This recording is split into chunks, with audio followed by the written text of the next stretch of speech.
Hey, what's up, y'all? This is Donnie Duright, and this is the next episode of Too Much for Brunch. What's up? Spring is here. Spring is in the building, honey. New York City is giving us spring weather. It's finally 60 plus degrees in New York City. I'm giving you spring color tees, bitch. Do you see the orange? Get into the orange. But most importantly, get into this brownness. Are you guys looking at this brownness?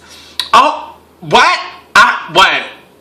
I told y'all don't get me hyped, because I can't. So, y'all looking at this gardenness, this browns. Let me tell you what's been going on. Before I tell you what happened and how I got this skin complexion, I need y'all to take a sip of your cocktails on this blessed Sunday. This is for you, KC. You are on my mind and in my spirit. I love you. And we have to have brunch soon, girl. Like, we got to hang out soon, girl. But this is inspired by my good friend, KC.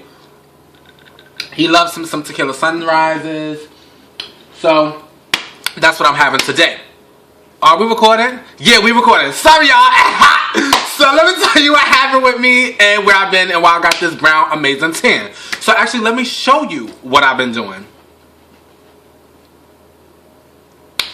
So, I went to Costa Rica. I went to Costa Rica for a couple days. Before I went to Costa Rica, though, I had a layover in Chicago for like 12 hours. So I ended up hanging out with some really good friends. Shout out to you, Bree Bree. Thank you for letting me hang out with you and your bestie and let me stay at your house. Because, girl, I ain't want to pay for no hotel room. So shout out to you and happy belated birthday to your friend that we hung out with. I forgot his name. He was so awesome and so cute. He looked like a tall baby. Tell him I said he was a cute tall baby with his little hair on the top. Looking cute. Stop. So, and then I got a chance to see my other really good friend named James. We've been friends since freshman year of college. Dancer, amazing. He's dancing for Lion King right now. So, congratulations to you and being on tour with all my other dancer friends. And you guys are doing amazing. And shout out to you being in Chicago. And I loved you for the night that I was there. And you guys, I had a great time. So, that was that. That was the first part of my vacation. Today is actually the last day of my vacation, which sucks. I go back to work, but I love my job, so I don't mind going to work, but it's nice to be home. It's nice to hang out, right? Speaking of being home, like when I got back from vacation, before I tell you more about Costa Rica, when I got back from vacation, am I the only one that, like, when your house, like my house feels like it's not in order if I don't have a couple things going on. Like if I go in my kitchen and I don't have at least one box of cereal on the top of the refrigerator with like a loaf of bread, a bag of potatoes, some chicken wings, a couple cans of vegetables in the cabinet. I feel like I'm just like, my life is, what am I doing with my life? You go on a vacation, they got no groceries, you need milk, OJ, eggs, a pack of bacon, some potatoes, in the fridge. You need cereal, you need bread on top of the fridge, and you need your little condiments on the little condiment section of the little cabinet. If I don't have those things, then I lose my mind. Like, that's like, those are the things that make me feel like I got my shit together, you know? So, when I got home, that's one of the first things I did. So let me tell you about Costa Rica. So I went to Costa Rica for 5 days. Again, I stopped in Chicago first, and then I flew to Costa Rica. I flew into Liberia, Costa Rica, not San Juan, San Jose. Everybody seems to stay in San Jose, but we actually stayed, my friends and I, we stayed in Liberia. We went to a couple resorts. We stayed at 2 different resorts. The first resort was up in the mountains. It was like, we walked through the volcanoes, and I went horseback riding and played with the monkeys. And, well, not the first resort. The first resort was no monkeys. The first resort was like livestock and animals and like volcano activity. And I got to see hot springs, and it was crazy. Like, the whole time I was thinking, I'm like, this is crazy town. Like, these are things that I read about in books as a kid in earth science. Like, I didn't think I would actually be able to throw a rock into a hot spring. Like a real hot spring and the mud pools that were bubbling. Like, you could smell the sulfuric acid. You could smell the sulfur in the air. When the wind blew from the hot springs, like the mist would hit you and it made your skin feel crazy. It was phenomenal. Like, I felt so small but so big at the same time. It was like, I felt like being a young man from the Bronx, New York, never really thinking I would leave the country and go see places I read about. Being out there was astonishing. Like, and the second resort that I stayed in was all inclusive, so I was drinking, bitch. I was throwing it big, like throwing it back, and that's how I got this brown skin, bitch. Girls pay for this color.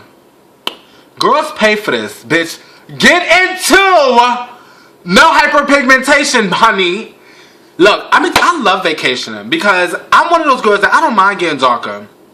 I actually had a conversation with somebody that really pissed me off before going on the trip. We were talking about how, you know, they were warned not to get too dark. Like, oh, be careful, stay out the sun. Make sure you get SPF 75. Girl, it's not wrong with getting dark. And they're talking to me. And my first reaction was like, yeah, because it's such a bad thing to be dark skinned. Like, we got to stop that. Like, girl, look how beautiful. I look like a god. I look like a king. Alright? Look. What? Huh? Look at the... Yeah, stop. Because I'm gonna get excited. And it's nothing like some darker skin that make your teeth look bright. This is the natural brightener. This is the natural teeth whitener, honey. Natural. God kissed me with the sun. And that's another thing that I really enjoyed about Costa Rica. Like, the sun came up mega early. It was like 5 o'clock in the morning, and the sun was like up, bright. Like, start your day. Like, let's go. Because you don't have that much daylight if you sleep. You know? And then, like, the moon would come up, and you could see the moon. And the stars were so clear. And, like, it looked like you can physically pick the star out of the sky. It was like, I've never experienced anything like that before. So that was awesome and amazing. And my Spanish was getting a little bit better. It was rusty. I don't speak fluent Spanish, but I've taken Spanish literally from grade school up into college. So, like, I can understand things, especially if someone is slow. Like, they don't speak too fast to me. And they understand that I'm, you know, I don't speak Spanish. So, like, I was with my friends and I was like the translator girl. They was like talking to me. I was like, hola, ¿cómo está? Mucho gusto. Hola, bien, ¿y tú? Buenas tardes. Hasta pronto. Hola, dame un. Yo quiero. Like, everything. Very much Bronx. Like, the Bronx Puerto Rican came out of me. I was ready. I was doing all of my locomotive. Like, ¿qué pasa? Dame un. What? ¿Cuál es tu nombre? Like, what? ¿Qué tu llamo? What? I was very much Puerto Rican out there. It was amazing. I had a really good vacation. So, came back home. One of the nights that I was there, though, if you follow me on Instagram, I posted a picture of it. I was sitting on the dock, and it was like the sun was setting. And it was really powerful for me because, again, like we talked about in my last episode, it was a lot of things going on in the last couple years for me. So, being able to, like, really process that by myself, well, not completely by myself because somebody has to take the goddamn picture, but like, just being able to be out there and be testing myself, testing my boundaries, relying on my intuition, trusting my gut. It was very refreshing, and I got a chance to reconnect with those pieces because those are the things that I think I lost the most when I was going through the transition of the breakup and into this new part of my life. I lost a lot of relying and trusting on my instincts and trusting what I believed in and what I held into my heart, like things that I were passionate about. So being out there was really awesome because I got a chance to, again, touch base with that part of me again. So I cried a little bit. I shed some tears, but it was good. It was tears of, like, victory. I'm like, bitch, I won. Like, I won. I'm doing so much better than I was before all of the craziness happened. So it was amazing and awesome. And I would definitely visit Costa Rica again. Maybe during a different time of the year. And maybe stay in different resorts because I would love to see different parts of Costa Rica. And that was awesome because a friend of mine rented a car. So we were able to drive through Costa Rica and drive through different parts. Like, we stayed in Playa de Coco and we saw some locals who were, bitch, those Costa Ricans were sexy. Not all of them, but the closer we got to, like, the coastal towns, honey. And they were all, like, my color.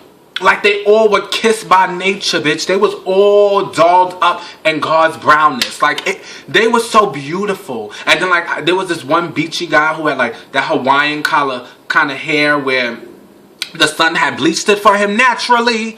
And he had the skin like me and these beautiful bright white teeth. Them Costa Ricans had some good teeth too. A lot of Costa Ricans, they either had no teeth or everybody had braces or good teeth. It was no teeth, braces, good teeth. I was like, and he's smiling. He's like, hola, ¿cómo estás, señor? I'm like, hey, what's up? What's up? He was like, where you from? Nueva York? Oh, so many people from New York here. Yes, so he talking to me. And then, of course, I'm the one that found a drug dealer.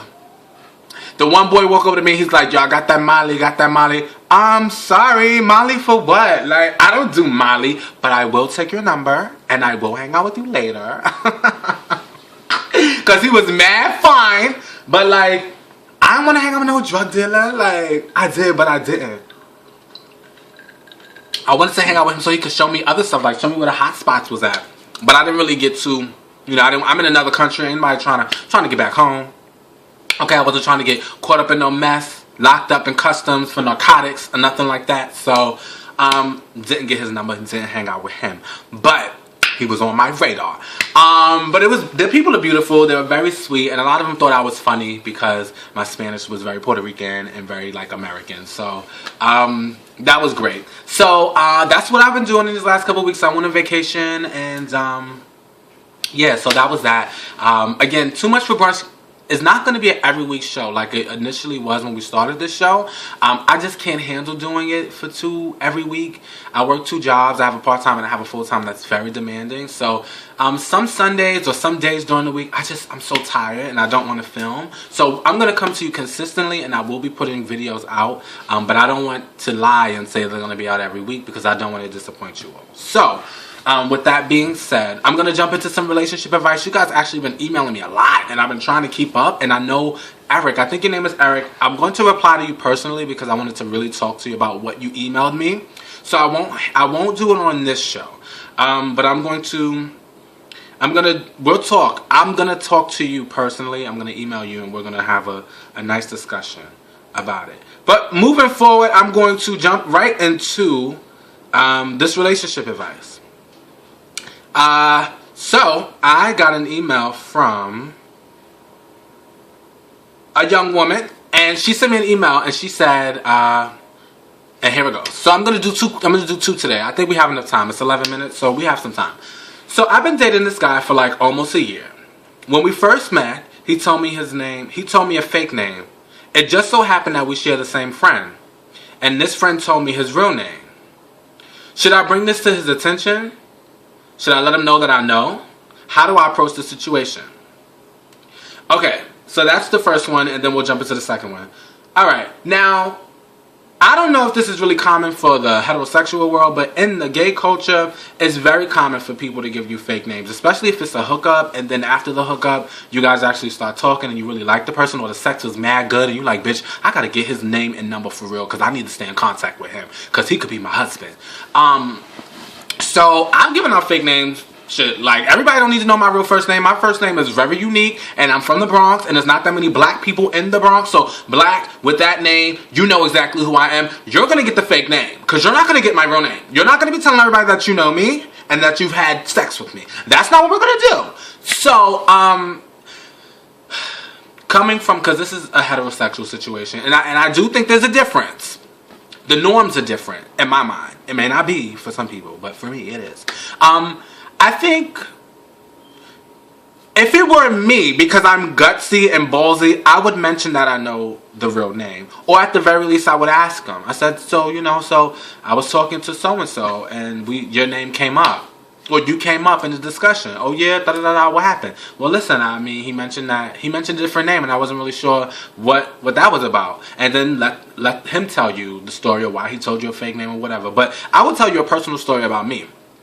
I was talking to this guy. I met this guy when I first got back from Disney. I met this guy when I literally had just got back from Disney, and I met him at a store. We were like shopping, and he was watching me and kind of following me out the store, and he gave me one name.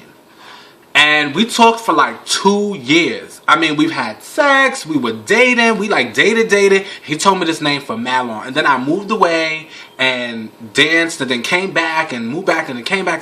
And then finally, like maybe 2 or 3 years later, we were sitting down talking, and something came up where he said, listen, I don't know if you know, but my name is And I was like, what? I said, but I thought you told your name was Blase Blah. And y'all was waiting for me to slip up and say the real name. But I don't be telling people T. So, I was like, yeah, da-da-da. So we had this whole discussion about it, and I wasn't really offended because, again, I knew. What really offended me was that for all that time you lied, or all that time you never thought it was important to mention to me your real name. So for me, if it were me, I would approach this situation and try to find out, press him. So I was talking to so-and-so, and so-and-so told me that your name was Blase Blah. If he's very upset about it, if he feels away, or maybe don't even bring the other person in because you don't want no shit to start between the two of them. But if it's really not that important to you, you don't really care, doesn't matter, You know what I mean? Like, how important is the name to you? You know? Some people don't really care, because most of the time you don't even call them their first name. You call them boo, bae, everything else other than the name, unless you piss with them, then you say their real name or whatever. So, yeah. I don't know. I would approach it in a way where I would just be honest. Be like, yo, heard your name was XYZ. What's really illy for really shadilly? So, that's that one. Now, this one is the real one that I really wanted to read. But that one was, the other one was short, so I figured let me do 2 in 1. Give you guys a bang for your buck. Is y'all drinking y'all drinks? Move that bang out your face. Move that bang bang out your face. Anyway, this is another one. I'm not going to use any names. This one kind of really... I'm watching you, young man. Okay. Hey, Donnie. I love you. You make my day. Thank you, honey. You make my day too, girl. Okay. I want to know if my friend is bi or on the DL. I'm on the DL, by the way. I have this friend of 18 years. Our families are close. We always have sleepovers and stuff. So one night, we got really drunk. Out of the blue, he told me I was really cute. No homo. That no homo shit really irks my spirit. Then he asked me what my deepest, darkest secrets was, and I told him I was gay. He said, it's okay, bro. You can get any guy or girl you want. The next day I told him I liked him, but he said I'm straight. But he would do things like slap my ass, and he would enjoy when I flirt with him. Since I came out to him, we have gotten closer. We talk 24/7. We have each other's Instagram passwords. He do mess with girls, but he's weird. He knows I like him so much, but he gets mad when I question him. He only follows and accepts females on IG. However, he has over 109 gay guys request pending. I asked him, why don't you block or deny the request? And he got mad. Then I asked him how big his dick was. And he said 8.5. We still sleep over each other's house all the time. We always make gay jokes. And he always makes gay jokes about me when I do stuff. And when I do stuff, he goes off. Also, he wanted to see a video of one of our mutual friends jerking off. I sent him a nude picture and pretended it was on accident. And all he said was, why you sent me this? I was waiting to see if he was gonna say I'm crossing the line. I asked him if I make him uncomfortable. He said yes. I told him I would stop flirting with him. He said it's okay, because I'm comfortable with my sexuality. He always asked me questions about my sex life and stuff, and I told him about Jacked, and he played dumb like he didn't know what it was, because I told him about everything. He must be suffering from memory loss, LOL. I told him to suck my dick, and he said okay. He has what? He has other gay friends, but he keeps telling me that they're straight. He even works for the gay pride parade, passing out condoms. He would tell me, right, because he trusts me, and I told him. He confuses the hell out of me. Please help. Thank you. Darling. Okay, because I have to adjust and get myself together because I'm ready. I'm watching you. Okay, so couple things in that email that I really would like to address. First of all, when I was coming out, I didn't officially come out until I was 24. And I like to give you guys tidbits about me so that way you understand my perspective. I don't want you to think that I'm ragging on you or like telling you something that I don't believe. You know, I want you to... Again, I shoot this show because I want to build a connection with you, and also because I don't want my viewers or my subscribers or my Durights to feel like I'm judging them or I can't relate to what they're sending me. I could directly relate to this particular story. When I was coming out, before I came out, I didn't come out until after I graduated from college, 2 years after I graduated from college. I dated women all the way up until I had gay friends, I had all that other stuff, but I wasn't ready to come out to the world. And I had a friend who was gay, who used to do things like what you're doing to your friend. He would do things like, I would come to his house and we would smoke, because at the time I used to smoke. We would smoke, and like he would get hard and like his penis would fall out of his underwear. And he would sit there with his hard penis sitting out there like to bait me to see if I would once say something, see if I would look at it, and it would make me so uncomfortable to the point that I stopped messing with him. I stopped hanging out with him. I stopped chilling with him. I was like, you know what, because he keeps trying to test me and bait me, and that's not where I'm at. And I'm not trying to deal with that from somebody that I consider a friend. When your friend is ready to come out, your friend will come out. Your friend may not come out. Your friend may not be gay. He may have a tolerance for it, and I say tolerance, and I hate the word tolerance, but he may have an affinity for the lifestyle. He may be comfortable with the lifestyle, but that doesn't mean he wants to actively pursue a life in the lifestyle. He may want or may like you and may like your friendship, so he's comfortable with that. And because he's friends with you, other guys, and he might be attractive, it sounds like he's an attractive man, so they are obviously requesting him. And that whole we got Instagram passwords, why? I don't understand that. Maybe it's because I'm a little old. I don't understand this whole give me your password business. No, mind your business. You cannot have my password. Do not ask me for my password. Why you want my Instagram password for? Why do y'all have each other's Instagram password? What is there you need to see? That's like a couple thing. It's obviously where that you guys have definitely crossed boundaries with each other. Your friendship has you passed the platonic, or at least the normal boundaries of friendship. You're asking what size is his penis. Y'all got Instagram passwords. You're crushing on him. There's obviously more going on for you internally with this relationship than it seems to be from him. I would not bait my friend. That's just not what I would do. I also caution you in a larger spectrum, not just from this particular situation, but in general with dating men. It's very easy, because there's a lot of straight men who just really like motherfucking attention. Okay, bitch? Get close. I'm going to repeat that. Because you women need to know this shit too. Because it ain't just about the gay men. There's a lot of men out there who like attention. They don't care where it's from. They don't care who it's from. They just like attention. So you spending your little coin on him. You buying him little this. You taking him to lunch. You da-da-da-da. And that nigga don't give a shit. He just like the fact that you giving him some attention.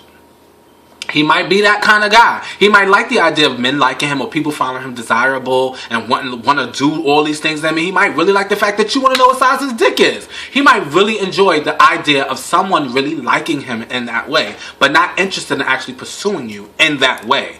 So I caution you, from not just him, but from the men in general that you're going to come in contact with. When they say they're straight, let them be straight. It's not your job to convert and or turn out, unless that's your thing, because I know a lot of girls that like to turn out the girls. I've turned out a couple in my heyday, Miss Thing, and I'm not that old. Okay, so what I'm saying is, if that's your thing, that's your thing. But if you love and value your friendship more than you like the idea of finding out if he's gay or not, then stop baiting him. When he's ready to tell you, if he's ever ready to tell you, then he will. If he don't, he won't. And do you want to jeopardize your whole friendship with him? Maybe it's time for you to set some boundaries with him. Since he's not the one confused, you're confused. You need to set the clear boundaries for you and what you want in your relationships with your friends. Do you want a friend who does things around you and makes you feel like you're in a relationship that you're not really in a relationship with? Because when you're in those kind of relationships, you close yourself off to the actual guys that you can actually really date, because they're seeing you flirt up with your best friend and you walking around and you hitting him and y'all being all lovey-dovey and y'all walking in the mall. But your real boo is watching you and he ain't gonna come talk to you because he see you talking to some fine-ass man. Although that's your best friend, he's not going to approach you because he sees that. So reel that energy back in. Take that energy away from the situation. And maybe even when you do that, your friend who, in my opinion, I don't know what he is. I don't really care. I don't think he's gay. He seems like one of those spectrum kind of guys. It's like those gray and black and white spectrums. There's like ultra feminine gay, and then there's like the not gay. And then from there, from the ultra no to the ultra yes, there's like grays. And in those grays, a lot of people fall. Like, I like a little dick. I like to look at a little dick. I like him because he's cute and we can be friends. I just like how masculine he is and we can be friends. So, I want to have sex with him. I want to have sex with you, but I'm not gay. It's a lot of things in that gray area. So, you got to figure out where you are and what kind of men you want into your life, and let him figure out that. And when you pull that energy back from him, he might say, damn, I might really, really like you. And that might make him want to be with you romantically. I don't know. But what I do know for certain is that dating or dealing with someone who is claiming to be straight is only going to bring you heartache and confusion, as it already is. So caution to the one love. I say, reel it in. Don't give him too much. Still be friends with him, of course, because it sounds like after 18 years, that's a long friendship. I have multiple friendships that have been 15 plus years, and if those people walked out of my life today, I'll be devastated. So don't ruin a friendship over wanting to find out if he gay or not. There's a lot of 8-inch dicks out there, girl. And they attach to some very beautiful, openly gay men. And if you're on the DL, then maybe you might find another DL man. And what's this whole DL thing in 2015? Girl, let me finish my cocktail. You gave me a lot to think about with this little one piece of email, honey. Good luck. Tune in to the next episode of Too Much for Brunch. This is your boy, DONNIE, DURIGHT, Donnie to the Duright, signing off. Big hugs and hair flips. I love you, and I'll see you soon on the next episode of Too Much for Brunch. Keep emailing me at DonnieDuright@gmail.com if you have any comments or any concerns or any other questions that you have for me. I love you, and I'll be seeing you guys super duper soon. And before you leave, get into the skin!